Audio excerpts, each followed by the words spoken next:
Christopher Columbus एक Italian खोजकर्ता और नाविक थे जिन्होंने अटलांटिक महासागर में 4 यात्राएं पूरी की, यूरोपीय अन्वेषण और अमेरिका के उपनिवेश के लिए रास्ता खोला। आज के इस वीडियो में हम कोलंबस से जुड़े कुछ फैक्ट्स जानते हैं। तो चले वीडियो शुरू करते हैं। Fact number 1। इतिहासकार इस बात से सहमत है कि कोलंबस का जन्म उत्तरी इटली में जिनोओ गणराज्य में कहीं हुआ था, लेकिन उन्हें यकीन नहीं है कि उनका जन्म जिनोओ शहर में हुआ था या नहीं। यही कारण है कि कोलंबस दिवस अमेरिका में सबसे विवादास्पद छुट्टियों में से है। Fact number 2।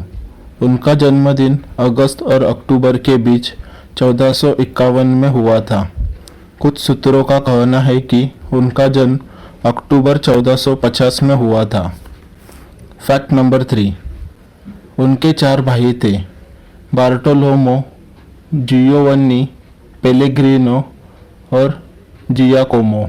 उनकी एक बहन भी थी जिसका नाम बियानचिनेटा था। Fact number 4। उनके 2 बेटे थे। उनके पहले बेटे डिएगो उनके नक्शे कदम पर चलते थे और एडमिरल, वाइसराय और इंडीज के गवर्नर के रूप में कार्य करते थे। दूसरा बेटा फर्नांडो था। Fact number 5। दरअसल उन्होंने कभी भी उत्तरी अमेरिका की मुख्य भूमि पर पैर नहीं रखा। नई दुनिया के जिन हिस्सों को कोलंबस ने देखा उनमें कैरिबियन द्वीप समूह, दक्षिण अमेरिका और मध्य अमेरिका थे। Fact number 6। उन्होंने नई दुनिया की 4 यात्राएं की। 1492 में अपनी पहली यात्रा के बाद कोलंबस 1493 में कॉलोनी वर्तमान में हैती लौट आया।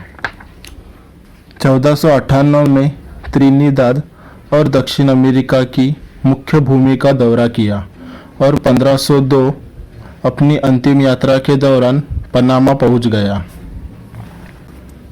Fact number 7। वह एक लेखक थे। अपनी यात्रा के बारे में जर्नलिंग के अलावा कोलंबस ने 2 किताबें लिखी। प्रिविलेज की पुस्तक में शाही चार्टर्स, पापल पत्र और पोप से अन्य कानूनी दस्तावेज लिखे। अपनी दूसरी पुस्तक में 4 बुक ऑफ प्रोफेसेस में उन्होंने दावा किया है कि उनकी सभी यात्राएं एक दिव्य मिशन का हिस्सा थी। Fact number 8। उसने अमेरिका की खोज नहीं की। Proceedings of 4 nation academy of sciences में प्रकाशित 2015 के एक अध्ययन के अनुसार 13,300 साल पहले उत्तरी अमेरिका में पहले इंसान आए थे। Fact number 9। उसे गिरफ्तार कर लिया गया 1500 में अपनी तीसरी यात्रा के दौरान। कोलंबस को एक शाही आयुक्त द्वारा गिरफ्तार किया गया और जंजीरों में स्पेन वापस लाया गया। स्पेनिश रॉयल्टी ने उन पर कॉलोनी हिसानिओलो को गलत तरीके से पेश करने का आरोप लगाया, लेकिन उन्हें अंततः रिहा कर दिया गया। Fact number 10। उसके अवशेष बिखरे हुए हैं। इतिहासकारों का मानना है कि कोलंबस के अवशेष पुरानी और नई दुनिया के बीच बिखरे हुए हैं क्योंकि उसे कई बार समुद्र के पार लाया गया। Fact number 11। उनका नाम क्रिस्टोफर कोलंबस नहीं था, वह इटालियन थे, इसलिए उनके जन्म का नाम क्रिस्टोफोरो कोलंबो माना जाता है। स्पेनिश में उसका नाम क्रिस्टोबाल कोलन है। स्वीडिश में क्रिस्टोफर कोलंबस है।